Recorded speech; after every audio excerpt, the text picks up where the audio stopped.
He leaned in close, his breath sour with whiskey, his words sharper than the knife on the wedding table.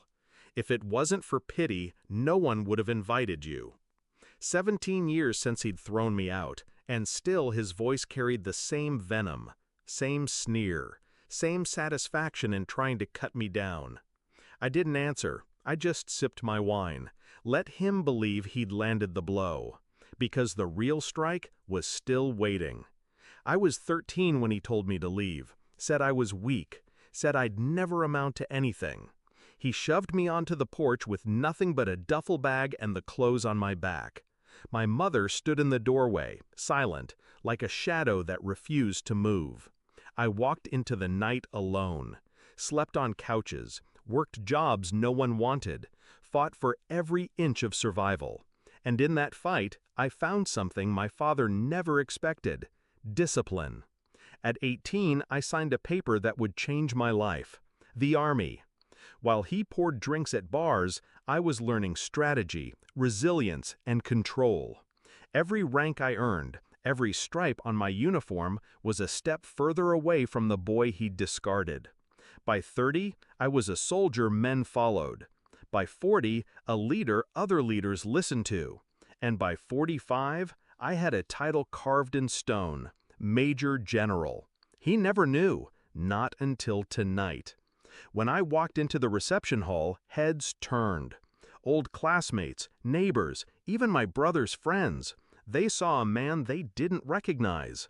Tailored uniform under the dress blues, posture straight, calm, commanding. But my father saw only the boy he'd broken.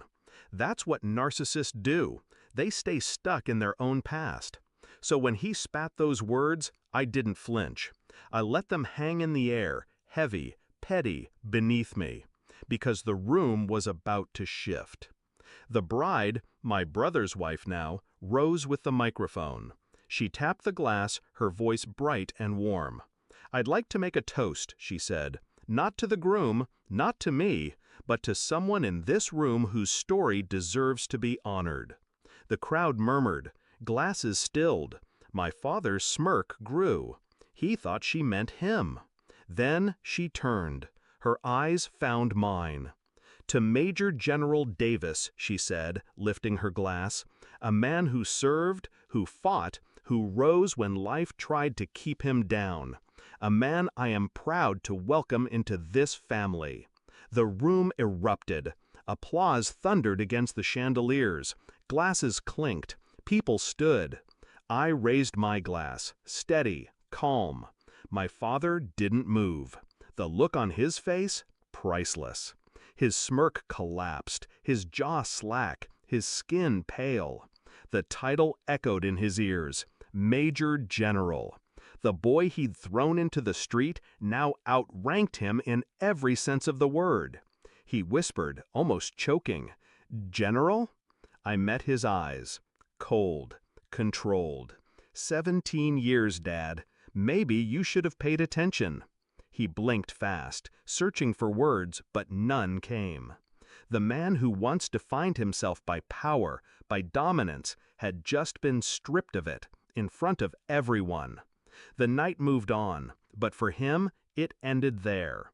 Every laugh, every cheer in my honor was another nail in the coffin of his pride. I didn't gloat, didn't rub it in. That's not how real power works. Real power is silence while they crumble under the weight of their own regret. When he tried to approach me later, I excused myself.